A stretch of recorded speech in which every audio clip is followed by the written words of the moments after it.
umuntu wese yakubona agahora ubona uri mwiza, wakwisiga amavuta Suzana ya 200 uri mwiza, wakwambara ishati ya 500 n'ijipo y'igihu uri mwiza, uraberewe. Bishoboka ko buri muntu icyo gihe atayibonaga ibyo, ariko je nayo mbiziranyeho n'Imana yanjye. Imana yari bizi ko mbayo ntanezerewe kubera ko nibeshyaga. Nigeze kuvuga imvugo ivuga ngo nariho ntariho kandi mu by'ukuri ndiho. Rero kuvuga ngo aho mbimenyeye noneho nabayeho kandi ndiho. Ntabwo nabayeho ntariho, urumva nabayeho imyaka 11 ngenda numva narapfuye, ariko mu by'ukuri ndi muzima. Niho navugiye ngo ushobora kuba uriho utariho, ariko mu by'ukuri uriho. Rero nanjye nabayeho imyaka 11 yose nziko ndi umupfu, nziko narwaye, nziko ntegereje gupfa. Ibyo nkora byose nkabikora mvuga ngo Mana bimfashemo bigende neza, ejo ni napfa nta kibazo.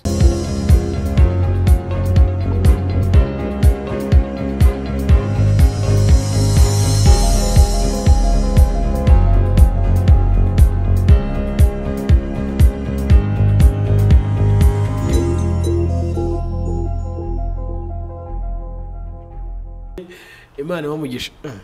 Jari kwasetse cyane uyu munsi.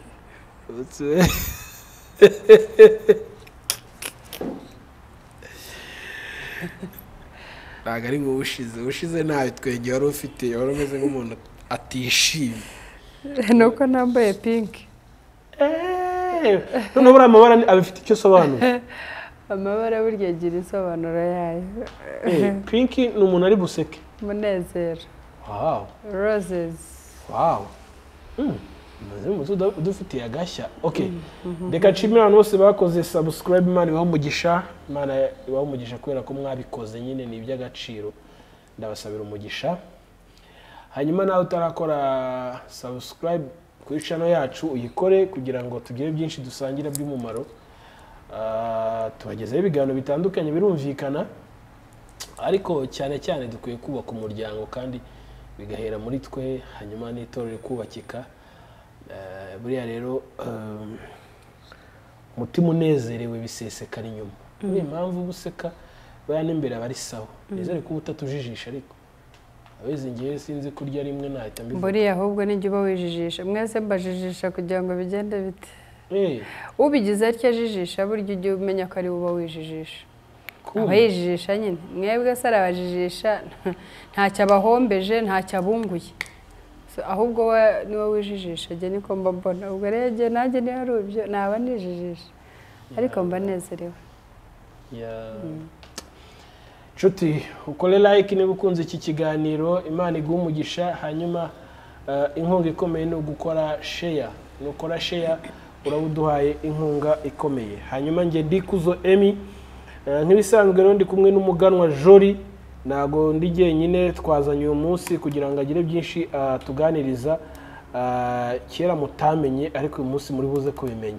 Mfite amakuru ariko mfiteho nosi. Ubu bushize rwose guhari ukuntu byakugendekeye hafi imyaka inga yose. Okay, reka tumanze tumwakire hanyuma tuze kumusabira umugisha dukomeze n'ikiganiro nyirizina. Nongeye kunezezwa no kubana namwe uyu munsi. Nezerewe ko Imana yaduhaye indi munsi wo kurama. Nukuri mpora mbibabwira, ntabwo njya mbifata gutyo gusa. Mba numva hari ibihumbi n'ibihumbi iby'ibitambo hirya no hino nge ntazi ubwanjye nawe ndetse n'undi wese udukurikiye. Kuba uriho ni ukuri ntacyo uba watanze. Ibuka mushuti wawe witabye Imana, ibuka umwana wawe, ibuka papa wawe, ibuka mama wawe, ibuka umuturanyi, ibuka uwo wumvise hirya, ibuka. Urasanga ntacyo umurusha. Si ubwiza, si ubukire, si ugukiranuka cyane, si ikindi, ahubwo ni ubuntu bw'Imana. Rero niyo mpamvu mba numva nejejwe cyane n'uyu munsi ko nongeye kugaragara hano. Numva ari ubuntu bw'Imana bugeretse ubundi. Rero niyo mpamvu ushobora kugera gutya nkafatwa nkaseka gusa ukayoberwa ibyo seka, nkumva gusa nejejwe nuko mba nongeye kugaragara hano kandi ndi muzima. Haleluya. Rero ndabasuhuje mwese mu izina rya Yesu. kandi nishimiye nanone kongera kubana namwe kandi nongeye kubasabira umugisha nongeye kubavuga ko muri abantu bagaciro muri abantu b'umumaro ni ukuri njye mbona ko Team TV ntaho yagera tutabafite ntaho ubu se natanga ikiganiro nkagikurikira nkakireba natanga ikiganiro nkagikurikira nkatanga comment nkatanga like jewe umwe cyangwa n'abakozi ba Team TV ni ari 10 cyangwa 30 ntacyo byamara ariko turiho kubera ko muriho dukomeje urugendo kubera ko mudushyigikiye muri amaboko yacu muri amaguru yacu ni ukuri muri byinshi byacu Imana ijye ibaha umugisha ko bwije uko bukeye amen abakora like Imana ijye ibaha umugisha abakora share Imana ibaha umugisha ni ukuri njye mbabwira ngo haraho wakwisanga uri ikiraro cyawa wundi Imana yageneye iki kiganiro n'uyu munsi nabwo mwitegure kuko bishoboka ko hari uwari uri mu gihe nk'icyo nari ndimo cyo tugiye kuganirira hano wamubera ikiraro ukaba umubereye umuti ukaba umuvanye mu kangaratete yararimo umukuye mu bwigunge yararimo umukuye mu rupfu yumvaga ari umugendamo ukamugira umuntu mushya kandi umuntu muzima rero Imana ijye ibaha umugisha uko bwije uko bukeye ndabakunda data ku mazina yeme nitwa Mama Ganza data ni mwiza witwa Mama Ganza irindi Auntie J hari uwarinyise hari ukuntu bipronosora umuntu nabyumve neza Auntie J ni abantu barinyise bavuga ngo dukunda inama zawe kandi izo ni inama zitangwa n'aba aunt so from now on tukwise Auntie J so nayo nararyakiriye ndetse andi mazina yose tugiye kuzayareka njye mbabwira ngo nitwa Auntie J cyangwa Shangazi J cyangwa ikinyarwanda ubwo ni Masenge J Masenge Shangazi Mane duhano Shangazi ni Igiswahili eme yego nyine mu kinyarwanda ni Masenge Tantine je none se mu kinyarwanda Masenge je none Masenge mu kinyarwanda yitwa ego ko ja karamera ni mu kinyarwanda bayita oje karama uzareba ikiganiro cy'ubushize watanze ku ihumure abantu muri commentaire navuze ngo uyu mugore none ngo bigaragara ko ari umutesi odisi ubona kuntu aba ari umutesi ahita nza nkavuga hasi ubona kuntu ari umutesi yarakubiswe buriya kera jya ubabwira uti buriya ni ubuntu bw'Imana bugeretseho ubundi ababizi neza abanzi bajya bavuga ko ibitwenge bikura he ngo uracyari muto umunezero ukura he kandi uri igikecuru igikecuru ariko rero kamubwire icyo naje gusobanukirwa turabivuga mu magambo ariko mu kuri ntabwo nasaza kubera iki Yesu uri muri jye ntasaza ntahinduka njye se nasaza njya he reka ndabyanze ndi Auntie J birahagije twari turi kukwakira bwa uretse tukuzanira amazi ubanza umwe ujyana n'agasosi unywa akaboyiro reka tubanze dusenga Imana hanyuma tuze kwinjira mu kiganiro nyirizina umuco wacu nuko dukora ibiganiro twasenze Imana idufashe ntabwo bikwiye ko dusangiza abantu twebwe bitaradufasha turakwiriye gufashwa hanyuma twamara gufashwa natwe tugafashisha abandi nakunda mugenzi wawe nkuko wikunda yego iryo niryo tegeko rimwe ryavunja ayandi yose ku isi yasize mu isi data turagushimye kuri umubyeyi imbabazi tugushimira ubuntu bwawe no kugira neza kwawe ku bwacu amagambo tuvuga ntiyadukiza ibyo tuvuga ngo turasenga sibyo bidukiza sibyo bitubeshaho sinabyo bitugaburira ko n'abashonje suko torusha gusenga kandi n'abapfuye batakiriho suko twabarushaga gukiranuka no gukizwa ahubwo ni imbabazi zawe n'ubuntu bwawe bugeretse ku bundi turagushima ko uri umubyeyi mwiza waratureze uradukuza uradutoranya wari uzi ko uyu munsi tuzatwicaye ku iyi kamera wari ubizi neza ko uyu mugabo uyu mugore uyu mukobwa uyu musore ndetse n'uyu twita tate ukuze uri kureba iki kiganiro wari ubizi neza ko uyu munsi azaba ari kureba iki kiganiro twagikoraga natwe ndabizi neza ko wari udushigikiye kuko niwe wadutoranije. Hanyuma rero umuntu uri kureba iyi video ndamusabira umugisha kuko yafashe umwanya we kugira ngo arebe iyi video. No kuri umugirire neza, umwambika imbaraga, abashe gutsinda ibitego yose y'umwanzi yaza kumuvangira mu byo yifuza kugeraho byose. Natwe dushigikire nk'uyu murongo uteguye kugira ngo utambuke ubutumwa bwiza kandi ubasha gukiza isi. Mama wicaye hano imbere yacu yavuga ibyo yumva, yavuga ibyo atekereje, by'amarangamutima ye, hanyuma ntibigire icyo bifasha abantu, ariko ashigikiwe na Mwuka Wera uri muri we, kubera ko hari message ushaka ku isi yose yumva muri rusange. Data uwo Mwuka Wera waduhaye umujyanama muri we, kumwigisha nk'umuyobozi, amuyobore gutanga ibyo mushizemo byagirira benshi umumaro. Abari hirya no hino ku isi mu migabane itandukanye badukurikiye, Data ubaho umugisha, ndabisubiramo n'ukuri, ubaho umugisha. Twamenye neza ko ururimi rw'abagome ruroga, kandi rwaroga abantu bagapfa, abandi bagahura n'imitego, abantu bakabaturaho imikoshi ikabakurikirana. Nta mpamvu nimwe two twizeye twiringiye ukomeye, umugabo w'imbaraga, umunyamaboko. Ni gute tutakwatura n'akanwa kacu tukarema? Ndare mu mugisha ku muntu wese udukurikiye, bigisha ibe kuri we n'umuryango we, kandi ntitukamutakaze, natwe ntakatutakaze. Urakoze kugize neza icyubahiro kibi cyawe. Aka kanya tugiye kumara kaba kumugisha kuri buri wese. Ni mu izina rya Yesu urakoze. Amen. Amen. Narukuru dusenga Umwuka Wera agahita dufashizamo. Ubara inangiye gufashwa cyane. Nawe hari ukuntu umuntu ari kurikora agafashwa. Amen. Tugira umugisha wo kubana muri uyu mwanya rero, ntekereza ko twabanye mu biganiro byinshi byagiye bitambuka, abantu benshi barabibonye. Ariko hari ubwo umuntu aba afite ubuhamya akagenda atanga ibice bice. Bara nanjye hari umunsi nzagera nkafatwa. Kana gusabye ngo umunsi nzakwakira. Uretse nyine ariko si biniki. Hanyuma umunsi Imana yagutunze urutoki. Imana gutunze inkoni.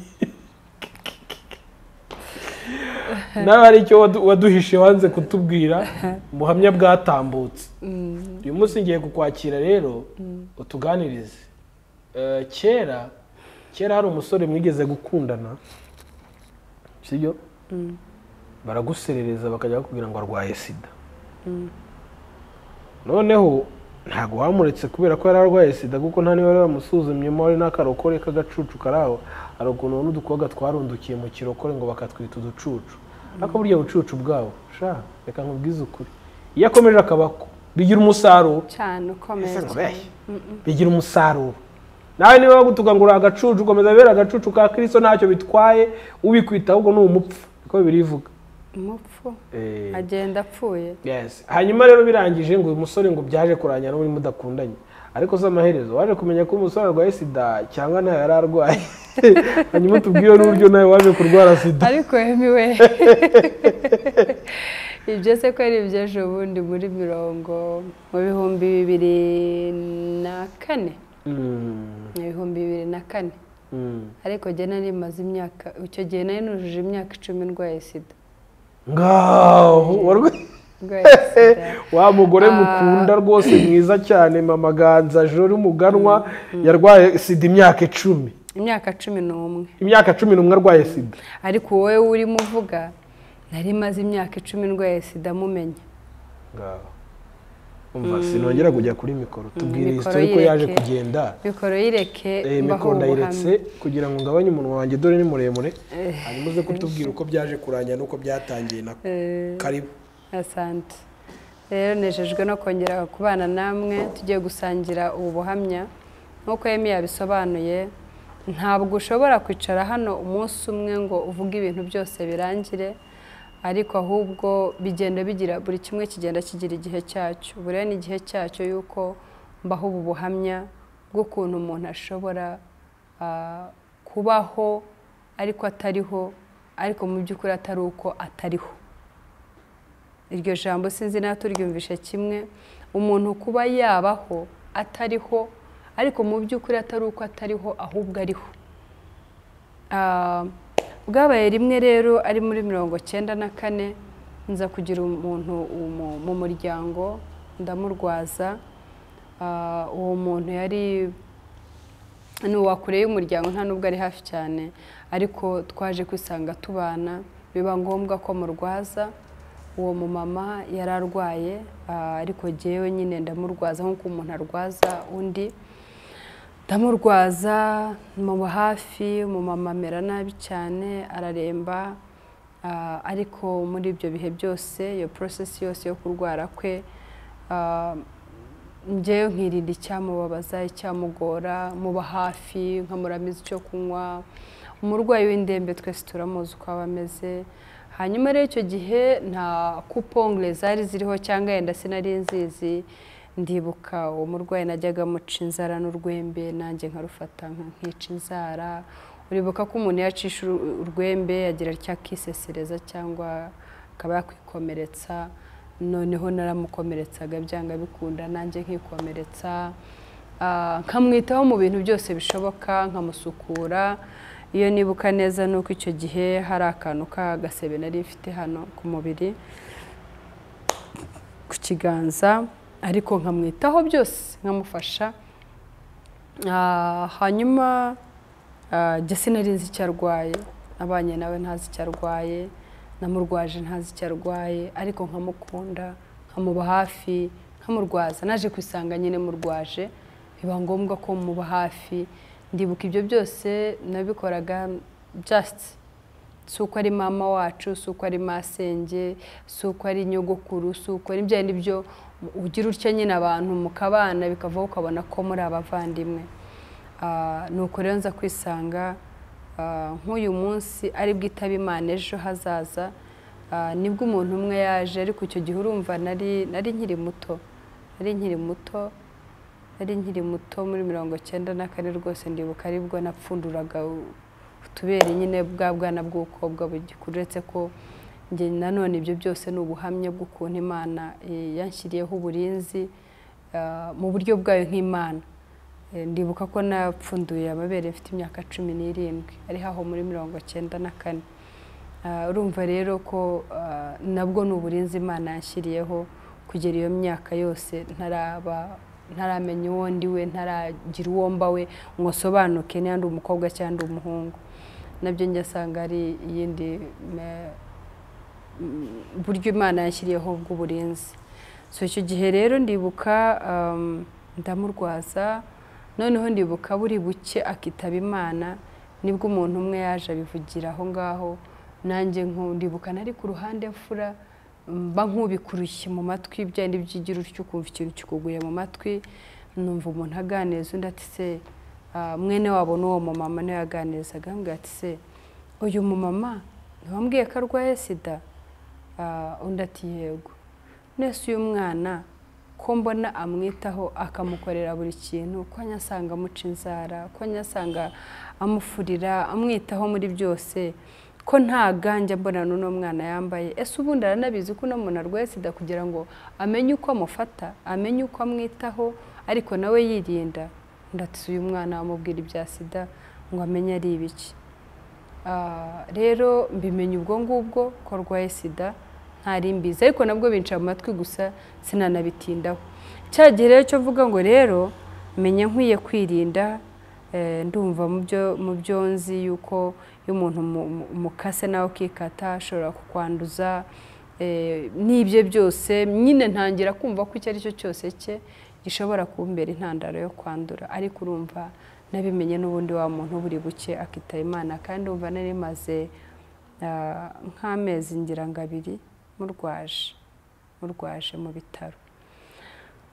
So biba ngombwa umubyeyi umunsi ukurikiye koko yitaba Imana. Nibuka neza ko kuva icyo gihe nahise numva ko byanga bikunda ko namaze kwandura sida, kubera ko nababwiye ko namucaga inzara n'urwembe nkamukata nanjye nkikata. Urabizi ukata inzara ntabwo ujye witwararika, ntubura uko ubigenje ugakomeretsa umuntu cyangwa nawe ukikomeretsa. Ariko byose niko nabimukoreraga, kandi nanjye hagaruka rwa rwembe nkica inzara nkamwitaho nkuko nabibasobanuriye. noneho ndibuka guhera icyo gihe numva ko tayari namaze kwandura sida. Ndibuka icyo gihe maze kumenya ko yitabye Imana, abambonye ndira, yes nababajwe n'umubyeyi we narwaje, wanasengeraga. Icyo gihe cyose muri iyo myaka yanjye 17 nari umurokore, nayo babwiye ko nakirijwe mfite imyaka 10.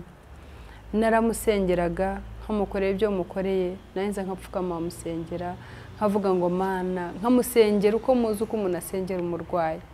Tukagera nubwo tuganiriye, ariko ntabwo twagize umwanya uganira bihagije, ko ndibuka ko twavuganyeho nka kabiri, ako kuvuga araremba bitavuga, mbuwo ku mavi nkamusengera. Noneho rero guhera icyo gihe mpita numva ko narwaye. Uwambonye ndira rero yitabye Imana, we yumva ko mbabajwe gusa no kuba umubyeyi yitabye Imana, ariko jye nari mfite byinshi muri jye bibyiganiramo. Ndavuga ngo yo umubyeyi ndamurwaje, none koko byo ajya avuga ngo sida irica, koko iramwishe. Ubu rero ni ukuvuga ngo nanjye yanteye sida, kuko naramukase narikase, ndababara ndarira, ndavuga ngo why me God, nagira neza gutya Mana ukanyitura kurwara sida koko. So kuva icyo gihe fata ko narwaye sida, mbaho nzi ko ndwaye sida. Nagira gutya nabona nk'uruhu rusa n'urufite iminkanyari, nkavuga nti nuko nguko ubwo niko sida yica. Nagira gutya nareba umusatsi, nareba hari ukuntu ugaragaraho ubutukutuku hejuru, bajya babivuga ibimenyetso bya sida, buriya tayari yamaze kugera kure. Nareba iminwa, nareba hari nk'ukuntu hatangiye gutukura ku munwa, mbe nkahita nanabibona. Njye nkabona ko uruhu rwarakokose, nararwaye, nkabona iminwa yaratukuye ni sida, nkabona imisatsi yaracuramye nkabona sida. Muri make icyo gihe cyose mbaho nzi ko ndwaye sida, mbaho ngaho nzi ko ndwaye sida. Ariko reka mbabwire bene data, hari ikintu kiberaho ikindi. Icyo kintu cyabaye sinzi ukuntu nabyita mu Kinyarwanda, ni nk'iyindi ingabo inkingira ya gatatu. Ingabo ya mbere Imana nabonye ikoresha, uburinzi bwa mbere nabonye ikoresha ku buzima bwanjye, ni ukuba narakijijwe ndi umwana,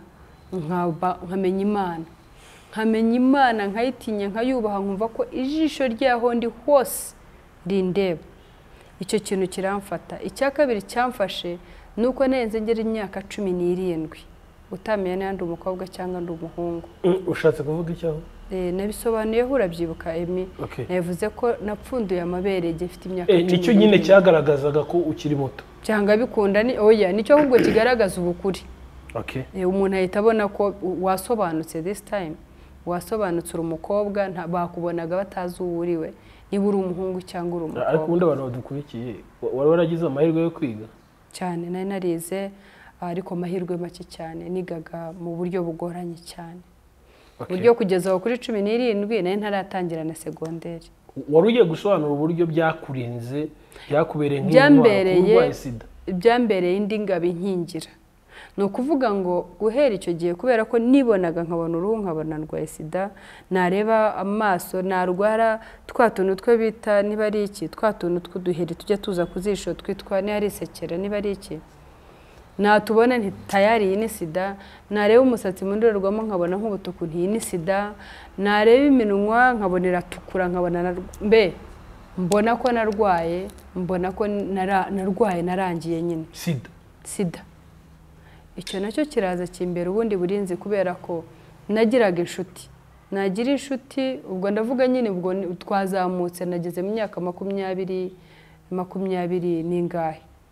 Noneho nagiraga inshuti y'umuhungu, narangiza nkumva ko icyambere nkubaha, nkatinya y'Imana, nkumva ko Imana aho ndi hose irandeba. Ngize uko mpora n'umuhungu byanga bikunda, irandeba, ijisho rye rindiho, naho mama atambona, naho data atambona, ariko Imana irambona. Noneho icyo nacyo rero cyaraje kigerekaho, nkagera nkabishuti n'umuhungu, ariko namara kumva nambaye umubiri nk'abandi, ngiye muri mudu nk'abandi, nagira gutya nkumva ndongeye neza, za santima zirahanaguritse, havuga nti umuhungu se we ntagira icyo akeka? cyangwa yari abizi ko wikeka aho niho nyine ngiye kubwira havuga nkumva umuntu arasa n'unganiza ngo jore wibagiwe ko urwaye sida uyu mwana w'abandi se wibeshye ugahura nawe uzi ko ahita umutera sida ayo maraso yuzayabazwa icyo kintu nkumva kirankomanga buri gihe nkumva kiranyibutsa ko ndwaye sida noneho ni ukuvuga ngo mfata Imana nyishyira imbere ariko naba nambaye umubiri numva nanjye nabaye umunyamubiri nk'abandi nkumva icyo kintu kirankomaza ngo wibuke ko urwaye sida kandi aya maraso uzayabazwa ubwo buzima nabo bayemo icyo gihe rero wa muhungu we twari kumwe ndibuka hari abo twagiye tubipfa ariko hari n'abashoje bakizwa kubera njyewe hari benshi bonzi bo nabaha amazina yabo n'abaho bari barabizi bakijijwe kubera njyewe ambwiye ati watubereye ubuhamya hari abo njya nganira nabo kugeza ubu kambwiye ati wambereye icyitegererezo cy'umurokore nanjye ubu ngubu icyo nafasheho icyemezo ni ugukizwa nk'amaramaza ariko hari n'abandi kubera izo kamere yarangiza akavuga ati ubu se washaka kubona icyo ashaka kunyumva imitekerereze yanjye washaka kundeba imyumvire yanjye washaka niki gitumye twari muri mudi mwayize ukanyereka ko ako kanya santima zigushizemo njyewe nibutse icyo kintu kirankomanze numva mbaye umuntu mubi ngiye kuba umugome ngiye kuba umwicanyi ariko we ntacyo azi ko bigenze muri gihe so njye nibuka ko ngira ngo umuntu wa mbere nabibwiye ni umuntu ubona nakunze nanjye numva ari inshuti yanjye koko njye mba numva ndwaye sida yari umukobwa yari umuhungu abakobwa b'inshuti zawe ntacyo bajya kubabwira se nta na kimwe nta n'umwe nigeze kugira ikintu cyo mbwira nta n'inshuti kandi igihe weme nta nshuti z'abakobwa bihambaye bonagiraga ndibuka mu buzima nagize abana babiri b'inshuti babiri ariko nabo ntabwo nigeze mbibabwira ibyo bintu noneho uwo musore ndabimubwira nabwira nti rero njye numva nkaho narwaye sida ndamutekereza uko byagenze noneho reka mbabwire nashatse kubabwira ngo imyumvire ishobora gutuma upfa uhagaze ikintu cyo wishyize mu ntekerezo gishobora gutuma upfa uhagaze cyangwa ukaba umukire w'icyamamare kandi ntacyo ufite cyangwa se ukaba umuntu utagomba kuba we kubera imyumvire kubera just ikintu cyakugiye mu mutwe mindset sinzingira ni imyumvire ikintu cyo setinze mu mutwe ukumva ko ariko kimeze ukacyakira uko ni ukuvuga ngo ushobora kwakira ko uri umukene kandi koko ukaba umukene ugakena pe kandi mu by'ukuri utari umukene ushobora kwakira yuko ukishyira mu mutwe ngo umugabo wanjye anca inyuma kandi mu by'ukuri uriya mugabo ataguca inyuma ariko ukabyakira bikakubamo imitsi ikaguhagarara ukarega ijosi umugabo ashobora kwishyiramo icyo kintu ati umugore wanjye anca inyuma nta kuntu yaba ari mwiza kuriye atanca inyuma kubera ko yabyishyizemo pe bikaza bikamwuzuramo ngo umugore we amuca inyuma kandi ari ubuyobe kandi mu by'ukuri bwo gusetinga ibitekerezo bitari ukuri just bivuga ngo iki kintu impamvu uje kukibabwira nuko naje gusanga hari abantu barwara depression kubera just mindset kubera ibintu byo yishyizemo gusa akishyiramo ngo umugabo aramwanga akishyiramo ngo bene wabo n'umugabo baramwanga akishyiramo ngo bene wabo n'umugore baramwanga akishyiramo ngo umugore we amuca inyuma cyangwa umugabo we amuca inyuma neza umuntu akavaho akarwara depression kandi mu by'ukuri wajya kure ugasanga ntacyo ashingiraho na kimwe kugira ngo abe ukomeza ugasanga arisiga amavuta ntamufata ugasanga ararya ntibimufata ugasanga nta kintu umugabo yamwimye cyangwa umugore yamwimye ariko ntibabanye neza kubera ukiri aho uwo mugore we yagira umunezero ku buryo umugabo yabona ko umugore amwishimira cyangwa birangira nawe agera ntamwereke ko anamwishimira ahubwo sibyo no guhamuka ni indwara ya ndwara iyo ikuvuyeho wemi nanjye ngeraho nk'umugore wawe ingaruka zayo se ingaruka zingeraho nyine cyangwa ubwandu bwayo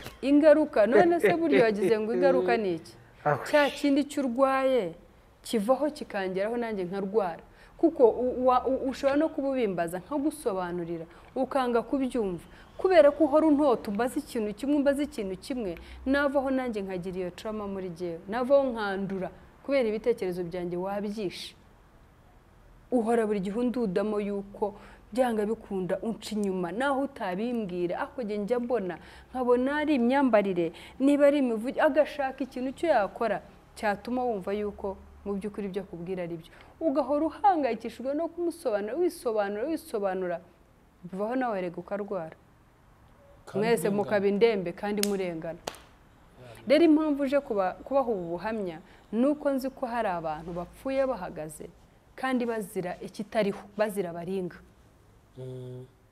ukicara ukazira baringa ugapfa uhagaze kandi mu by'ukuri uri muzima ukayongobera umugore yagutwariye umugabo kandi mu by'ukuri pe kumbe bahurira muri business gusa nta kindi bahuriyeho ukayongobera umugabo yagutwariye umugore kandi kumbe uretse kubasanga baseka bapanga ibi nibi nta kindi bahuriyeho ukicara ukishyiramo ngo pasiteri yaragutoranye yagusize inyuma nta kwitayeho kandi mu by'ukuri ya pasiteri afite inshingano nk'igihumbi wo bahuye ni ukubera inshingano runaka yenda bahuriyemo ntabwo ari uko yagushyize ako ukabyishyiramo ko pasiteri yawe yakujogoye ukayongobera ukarinda ubwo uva mu rusengero ukava mu rugo rwa so ukagenda ukarara ngo nuko atagusuye ngo uzize kutamenya uzize mindset yawe uzize ibintu byo wishyizemo ariko mu by'ukuri Imana ikugiriye itya ngo ikakwerekaho gato ukaba wasanga ko wa mupasiteri waramurenganije waramubeshyeraga rero ni ukuvuga ngo nje kubabwira ubuhamya mbabwira ngo nimwongere mwisuzume wisuzume wiha umwanya wisuzume uvuga uti ariko se koko ndwaye sida ese ibintu byo nishyizemo nibyo koko ndwaye sida ese kwa muganga ko habayeho nk'ubwo nayenze ngeze imyaka 11 nzi ko ndi indembe nakororagaho gato mvuga noneho buriya nibyo byabyuririza ubwo ndapfuye kabaye hanyuma nyine uza kumenya bite ko urwaye sida byagenze gute kugira ngo utagiye kwipimisha cyangwa wagiye buri byagenze ukuntu byabona papaganza oya ukuntu byagenze rero ndibuka nafashe umwanzuro ari uko papaganza icyo gihe urumva ntabwo yari yakabaye papaganza ariko icyo gihe nyine maze kubona ko mbonye inshuti iri siriyasi ndavuga umuntu ko mbona ari siriyasi none yasoza hambwiye ngo tujye kwipimisha yazemera yuko koko ino sida ntayikuye mu bagabo reka rero njye kwipimisha nyine mbimenye kare nahise nkureho simukadi nyivunagure ntazongere kumbona kuko byanga bikunda ndarwaye kandi ntabwo azemera yuko ntayirwariye mu bagabo dore ko yari afite n'andi makuru yari yarabwiwe amakuru ngo uriya mukobwa wakunze uriya mukobwa ngo ahaba muri kiriya gihugu ngo akora mu kabari amamagaza ngo nkora mu kabari ngo utashye ngo turatahana ubwo urumva rero yari afite ayo makuru iyo aza gusanga tugiye no gupima agasanga ndwaye sida urumva yari kwemera ko ntayikuye mu bagabo yari kwemera ko biri automatic yavuye mu bagabo ko yari afite n'ayo makuru uretse ko we nk'umuntu nibuka ko yamaze kumva ayo makuru ngo asubiye inyuma gutya ngo yumva ikintu kimuhanaguye mu bwonko kiramubwira ngo aya makuru bakubwiye ntabwo ariyo uyu mukobwa ukuntu namubonye ntabwo ari byo ni ibinyoma umukobwa nabonye ashobora kuba ari umukobwa muzima ndibuka ngo yanshyizeho umuntu azaho nari ndi muri icyo gihugu umwana arangenza agiye kirera irashya aragaruka aramubwira ati ni mushuti w'abashiki banjye ni umukobwa wo mu rusengero akora hanaha bimeze gutya na gutya ndibuka nawe arenzaho ansaba impapuro gese nkamenya ibyo ari byo nezi ko ari uko ngiye kuzaza yenda bibaye ngombwa ko ndi muzima ko naza nkaba hano anyaka impapuro tuzanyohereza impapuro z'akazi aho wakoze z'urusengero byose muhe CV kugira nuza hano nzagushakira akazi uzahagere narakuboneye akazi tegezemo izo muri bara zibura ndazikusanya zose ndazimuha mbwira n'umushumba wanjye Imana ijye umuha umugisha umushumba wanjye Simon Masunga ndamukunda cyane ahari nuko nyine atazumva iki kinyarwanda ururimi rwacu lakini nampenda sana mchungaji wangu Simon Masunga ni umubyeyi mwiza icyo gihe ampereza urupapuro rwose rugaragaza ko ndi umwana waho ndi umuririmbyi ndi umukozi w'Imana wo muri urwo rusengero ndabimuha ngiye kirera irashya sinenze ibyo ari byo so maze kubona ko umuntu ari seriye rero ndavuga nti ibi bintu bigiye kuzantamaza reka rero njye nanjye kwipimisha menye ubwandu ubwo mfite uko bungana menye ukuntu napfuye ndengeho mfe nta kundi numvaga narapfuye mpagaze reka nkubwire impamvu natanze ubuhamya hari abantu benshi bapfuye bahagaze ndibuka icyo gihe ibyo naryaga byose ntabwo byamfataga amavuta yanisigaga yose ntiyamfataga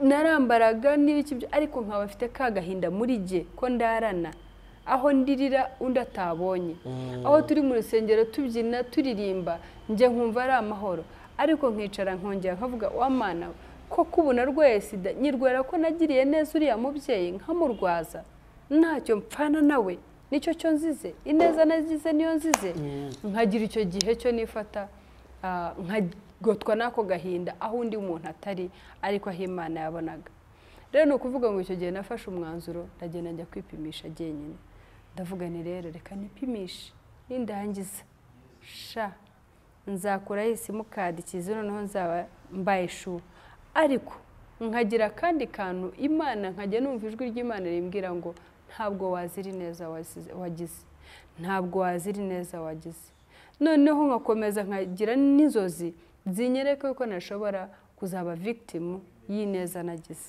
y'uwo muntu wanarwaje ameze atyo mfata uwo mwanzuro njya kwipimisha ngezeyo aho hantu ho nari naho rero hari sida mbi cyane mbi umugabo upima nawe muri iyo labo ngo mbonye ngo ahita nawe ubwe mu mutwe we anshyira kuri liste aravuga ati ubu uyu nawe agiye kuri liste tu kuko ahantu abana b'abakobwa bahari abagabo abagore benshi bararwaye nuko arangije arapima asanga ndi muzima noneho nje kwakira ibisubizo nanga kubyemera ko ndi muzima aravuga ati nanjye mu by'ukuri nanjye sinabyemeye ko uri muzima ati nanjye byantangaje kubona uri muzima ati kuko waturutse hano ndavuga ngo umukobwa usutya hano hantu byanga bikunda naho bagiye kuri liste y'abarwayi mfite ndambwira nti rero reka nkubwize ukuri mushyiraho iyo story rero niyo mpamvu ntizera ko ndi muzima imyaka yose yo maze 11 mbayeho jyewe nzi ko ndwaye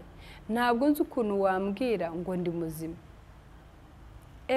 bibaye ngombwa yumvisha iyo story yanjye biba ngombwa nawe noneho aramenekera arambwira ati rero nkubwije ukuri ahangaha buri muntu uhaje wese ni nk'aho abaje gukonfirima gusa ni nk'aho abaje kubona ikintu cyemeza gusa kimwemeza ibyo yarazi muri we ko ariko bimeze ariko bose baje hano babarwaye nanjye nakubonye hariya nakwibuka ukuntu hano ibintu bimeze nahise numva nkubaze mu barwayi bongeye kwiyongera ku mubare mfite ariko nanjye ntunguwe no kubona uri muzima rero reka mbabwire bakundwa impamvu nazanye ubuhamya hano ni ukugira ngo wowe ushobora kuba uri mu bihe nk'ibyo naciyemo wowe ushobora kumaza imyaka ufite indwara warwaye ariko mu by'ukuri atariyo ukiri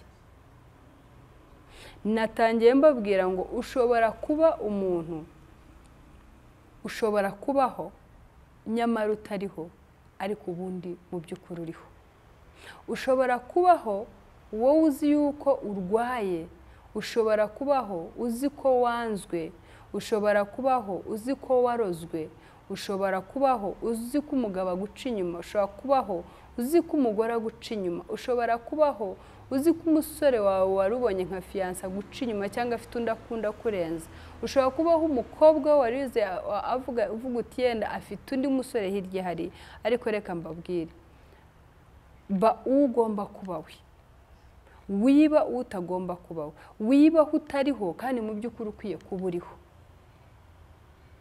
baho ubuzima bw'ukwiye kubaho wimungwa n'ikintu kitariho cyudafite facts zacyo urumva nkanjye nari mpfuye mu by'ukuri ni ukuvuga ngo narakororaga nkabona ko mpfuye nareba umubiri nabona ufite nk'akabazo amavuta atamfashe nkabona ko mpfuye nareba umusatsi nkabona ko mpfuye nareba iki n'iki nkabona ndi umupfu ariko nari ndiho nari muzima ntacyo nari narabaye uwiteka yabanye nanjye yarandinze mu neza nagize nanjye yanyituye neza arandinda mbaho rero reka mbabwire inshuti z'umusaraba ngo reka tubeho ubaho mu gihe cyuriho wishaka kuvangamo ngo kandi ubeho utariho kandi mu by'ukuri uriho.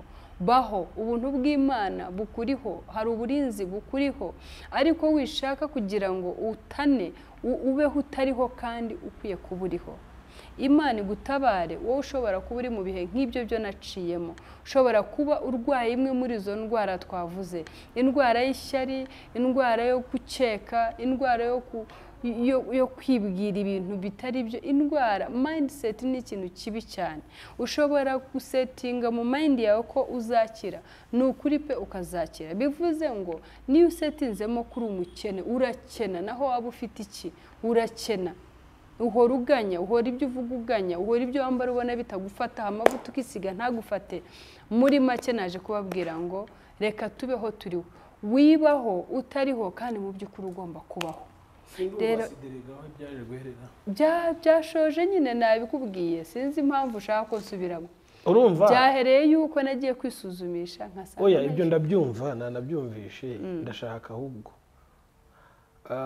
hari ibyishimo umuntu agira iyo atunguwe n'icyo bita surprise, si ukugusubiza inyuma, ariko gusanga uri muzima it's surprise. I mean surprise. Oya yambereye surprise y'imbaraga, nta nindi surprise ndashaka kumenya actually wabyakiriye ute umenye ko uri muzima. Ako kanya nabanje ndabihakana, ariko nyuma yaho aho nakiriye kari byo ndibukana. Icyambere narabyibushye, ibyo niyo nkeneye kumva. Icyakabiri ndisiga amavuta aramfata, mbu umukobwa mwiza sha Emi. Cyo gihe urumva hari ukuntu none ubwiza bw'Imana baba bukuriho, umuntu wese yakubona agahora ubona uri mwiza, wakwisiga amavuta Suzana ya 200 uri mwiza, wakwambara ishati ya 500 n'ijipo y'igihu uri mwiza, uraberewe. Bishoboka ko buri muntu icyo gihe atayibonaga ibyo, ariko je nayo mbiziranyeho n'Imana yanjye. Imana yari bizi ko mbayo ntanezerewe kubera ko nibeshyaga. Nigeze kuvuga imvugo ivuga ngo nariho ntariho kandi mu by'ukuri ndiho.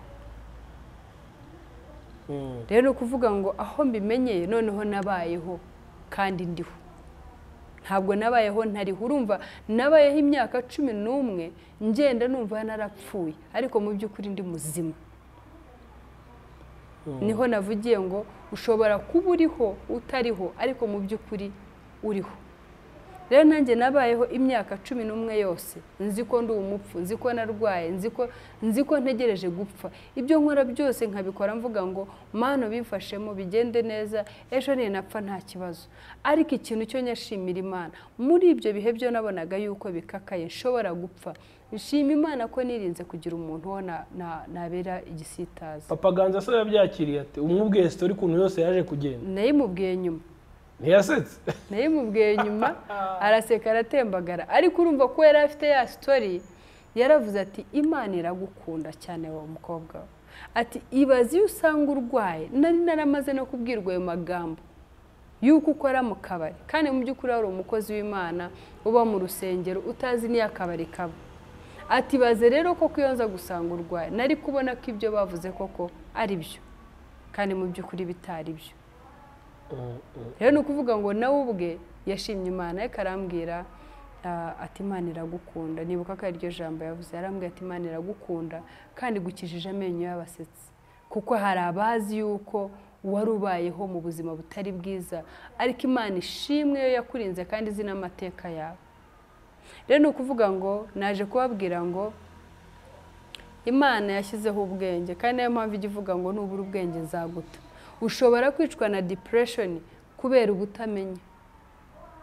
Niba wiketse sida nk'uko kwanjye, wimara iyo myaka yose, genda ujye kwa muganga. Niyo mpamvu Imana yashyizeho abaganga kugira ngo badufashe.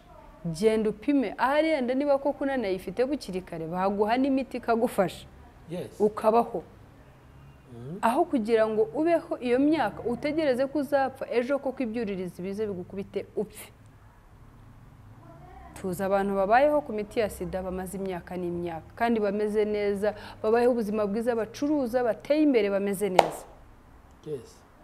Niba uketse ibyo bintu bikwiciye survo, bikwiciye intekereza ngo umugabo anci inyuma cyangwa umugore anci inyuma cyangwa fiancé cyangwa bivanemo, no kuvuga ngo ni wowe muti wawe ubwawe. ivura ibere muganga ukekera iki cyo utabonye na Bibiliya ko ibivuga gukeka ni icyaha burya kuki wafata umwanya wawe wo kwicara ugakekera Emi reka Emi umubone nko kwa kundi uko nababwiye ko nafashe umugabo red handed ndamufata gutya nyine mbona uwo musore ko ari kumwe n'uwo mukobwa kandi barabimbwiye kenshi ko afite uwo mukobwa kumubabarira se jye ugira ngo naramukomeje mu ntekerezo naramubabari ariko kumubabarira ntabwo bivuze gukomezanya nawe kandi namubo kuko nubundi nibuka ko twari muri processing yo kumenyana process yo kumenyana rero ndibuka ko naryo jambo namubwiye namushyize hanze namubwiye nturakoze ati nkoze iki ni nkoze ukoze kutumye nkumenye bukiri kare tukiri mu maguru mashyi ndangije ndagenda sinari gushwana nta cyanjye yari afite nta cye nari mfite ntacyo yanyishyuzaga ntacyo namwishyuzaga birangira bityo njye nambwira ababyara banjye ntiyewe byaye nimwambwiraga n'ukuri nubwo nenda kubamiza ishoko akuze umukobwa wakunze ntabwo aba yumva rero ni ukuvuga ngo bantu b'Imana Imana ibatabara none se niba watangiye kumukunda watangiye kumukunda wowe ngo naramukundaga nta kantu kakababaro wagize se n'agashiha n'akawa hari rero reka mbwire Emi iyo wakijijwe barateye intambwe ndende ukizwa ntabwo bivanaho urukundo nyine urakunda ariko hari intambwe barateye nkanjye intambwe ngira muri jyewe no kugera uyu munsi kimfashije mu buzima icyo ngize gutya nkakozaho imitwe y'intoki cyangize kikancika sinjya mbona yuko nyitakaje ari rosi ari ako kanya ngira ikintu kimbwira ngo byo uzi yuko yenda ushobora kuba kiriya kintu y'igisingira cyari kuguca intoki uzi mbese ko uriya muntu wo washakaga gukorana nawe yenda yari kukubera inyatsi uzi ko uriya musore we wari warakunze Imana yabonaga atari uwawe ahubwo agiye kuza akaba yakugirira nabi muri make ko kandi Imana yarakamaye kuva kera njye ahubwo nahitaga nshima Imana ese nshima Imana ndavuga nti wa Mana urakoze kuko utumye mumenya bikiri mu maguru mashyi urakoze byose bitubona ko ari uburinzi bw'Imana bukuriho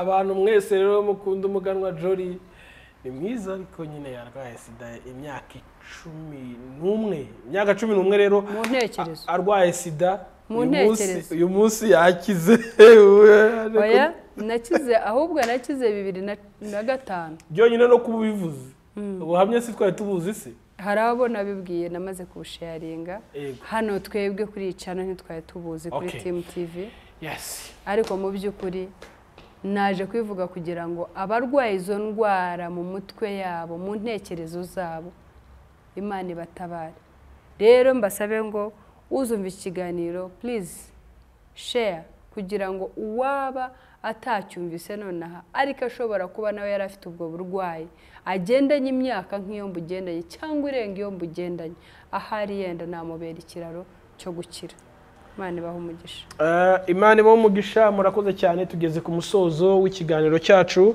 mwese abadukurikiyeho muri hirya no hino ku isi mwumvisha imirimo y'Imana n'ibitangaza Imana yakoze turashimye nihabwa icyubahiro hari benshi rero bafite uburwayi nk'ubu ariko tuzi neza ko hari ukuntu bakira ariko hari n'ababurwaye by'umwihariko nabo ntabwo tubaretse ntitubavuze nabi ahubwo tuzi ko Imana yabakiza yatumye Jolly atayirwara kandi yagomba kuyirwara nta nubwo abazirwaye bose ari uko mwasambanye hari uburyo bwinshi umuntu yakwanduramo turi mu isi y'ibibazo n'ibyaha hari abatuka Imana ngo kuki nanduye sida ngo kandi ntarasambanye ngo isi yose iri kunyota ngo mfite agahinda sinigeze nsambana ariko kubera iki ndwaye sida ndagira ngo ubwire ko umutima wawe ukomeze Imana irawureba Imana niyiza ukuri kwawe kandi nizabana nawe nizakugira neza reka dusabe umuganwa Jolly adusabire umugisha hanyuma tugane ku musozo w'ikiganiro cy'uyu munsi nge nari kuzo Emi kandi ukore like niba ukunze iki kiganiro inkunga ikomeye nk'uko yavuze no gukora share ukagisangiza abandi hanyuma igitekerezo cyawe ugitange muri comment ushobora kumubaza ushobora kumupombarita ibibazo kabisa muri comment ukamubaza akazagaruka dusubiza hanyuma kandi ukore subscribe Imana ibaho umugisha karibu Imana ibaho umugisha cyane urakoze cyane Emi kuba ushoreje ahantu heza uti nuriye wirwaye mpora mbibabwira ni ukuri ntukarebe umuntu ngo umucire urubanza nk'ubwo nanjye iyo nza kuba ndwaye sida biba byarabaye ngombwa abantu bakavuga yuko nayikuye muri izo nzira ariko mu by'ukuri ntabwo ariko kwari kuri reka mbabwire ngo uwo ari we wese waba yaragezweho n'icyo kibazo wizere Imana Imana itumye ukiriho ni nayo izakurinda, itumye ukiriho ni nayo ishobora kuvura. Ese mwemera ko Imana ishobora byose? Ijambo rye rivuga ko ishobora byose. Ntabwo igeze ivuga ngo ishoboye kuvura malariya ariko ntishoboye kuvura sida, ishoboye kuvura sida ariko ntishoboye kuvura kanseri. Izo zose ni indwara zizwi kandi zifite amazina. Uko zifite amazina nako zifite amatwi zirumva. Ushobora kuyibwira kandi kumva. Hari ubwo Satani aza akiyoberanyiriza mu izina ry'uburwayi runaka, ukabaho ukumva urapfuye birarangiye. Akuzi ko ushobora gukoresha imiti ukabaho kubera ko Imana yavuze ngo baho. Rero wowe ushobora kuba warahuye nawe kaga, ngusabiye kwihangana. Kandi ikindi nkubwira ngo tera intambwe, niyo ari imiti uyakire, Imana izayikoresha. Ubeho kandi ukure utera imbere. Hari abo tuzi b'intangarugero. Imana ibaha umugisha rero kandi ibagirire neza kandi n'ukuri bakomeze. Data mu izina rya Yesu Kristo tuguhaye icyubahiro ko wabanye natwe. Wakoze mwami kuba ari wowe waganiriye n'ubwoko bwawe. Erega jyewe ubwanjye ntacyo nakora, erega jyewe ubwanjye ibyo navuga nta mumaro wabyo, ariko kubera ko ari wowe waganiriye n'ubwoko bwawe, Data nzi ko hari icyo biba bimaze, uhabwa icyubahiro. Ikiganiro mwami tuganiriye aha ntabe ari jyewe mwami w'abami, ahubwo ijwi ryawe ari ryo ryumvikana, ahubwo ineza yawe ari yo yumvikana mu matwi y'ubwoko bwawe. Data hari abari barwaye nk'uko narwaye, ahari hari abafite imyumvire nk'iyo nari numviye nari mfite muri jyewe. Kandi iyi myumvire mwami tuzi neza yuko iyo afite imyumvire myiza imugeza ku byiza, iyo afite imyumvire mibi imugeza ku bibi. Mwami mwiza ndakwinjiza kugira ngo uhindure imitekerereze y'ubu bwoko bwawe.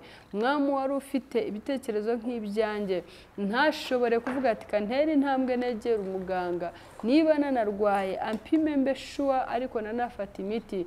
Tabara uwo muntu mwami w'abami, muvane muri ako kangaratete karimo, muteze intambwe nyaguhora ku ngoma maze ashobore kwakira gukira kwe. Mwami mwiza numva jye kuri jyewe icyo gihe ari igihe cyari gikomeye, nari mu mwijima, nari mu gicuku, hari hakomeye. Mwami nubwo nagendaga, nubwo naririmbaga, nubwo nagiraga gute, ariko mu masengesho nasengaga nakwingigaga mwami ngo unkize, uzandinde sinzabe naranduye sida. Mwami mwiza rero hari abayanduriye muri ubwo buryo, hari abayanduriye mu buryo butandukanye, ariko bose urabazi Imana. Turakwinjizera ngo basange, ubabere inkomezi Data, ubane nabo umunsi ku wundi, ubaha ubwenge bw'uko Data bakwifata. Ikiruta byose mwami bahe kunezererwa muri wowe, ubibutse yuko nubwo abanduye batapfuye, ubibutse ko hari abanduye nyuma yabo ariko bapfuye, ubibutse ko hari abahuye n'akaga karenza kabo nyuma yabo, ubibutse yuko hari uwagiye mu kagari akabaho mu buzima bumugaye bubayeho gutyo gusa, ubibutse ko hari uri muri morgue uyu munsi, umwibutse ko hari uri muri ICU cyangwa mu cyumba cy'indembe. Abo bose si uko ubangana bo mwami, ahubwo nuko nyagasani ariko biba bimeze ako kanya, nuko yenda hari ishuri ubushyizemo umuntu wawe, nuko hari inyigisho z'ubu urimo umwigisha, nuko hari ubundi buryo bw'urimo umucura nyaguhora ku ngoma. Rero Data mwiza dufashe natwe ntitugacirane imanza, ntitukareberane ku byo dukora cyangwa umurebere ku mwenda cyangwa no ku kindi, ahubwo mwami byose reka dufate ngo wowe Mana yacu, wowe ushobora byose. Hari impamvu yawe nk'Imana wemera ko icyo kimugeraho, hari impamvu wemeye ko mbaho numva ko ndwaye imyaka 11. Mwami nzi neza yuko nabyo hari icyo byandinze bikomeye cyane, nabwo ndaguha icyubahiro Data. Uwo ari we wese rero Data wari ufite ikimubangamiye nk'icyo, yumvaga yarapfuye, mwami mwereke ko ariho, kandi kuba ariho mwami ari ubushake bwawe, kuba ariho kugera uyu munsi naho yaba arwaye ari ubuntu bwawe bugeretseho ubundi. Nuko rero uri Imana ishobora byose, niko ijambo ryawe ribivuga kandi tukaryizera. Genderera buri umwe wese mwami, ari uwari urwaye psychologically, ari urwaye bya nyabyo bifatika, uri Imana itajya ubura uko ubigenza. Ikiganza cyawe kimubeho maze akire, maze dusigare dufatanya guhimbaza izina ryawe. Icyubahiro n'ikuzo bibi byawe Papa, umugisha buri umwe wese ureba iki kiganiro, umugisha buri umwe wese uzakora share, umugisha buri umwe wese uzalikinga, umugisha buri umwe wese ukora subscribe kuri iyi channel, umugisha buri umwe wese udushyigikira mu nzira imwe cyangwa iyindi, umugisha Emi na team yose. Icyubahiro n'ikuzo bibi byawe komeze kutubera Imana, turinde, turwanire intambara zo tuzi n'izo tutazi, mu izina rya Yesu Kristo umwami wacu. Ushimwe Mwami kubikoze. Amen.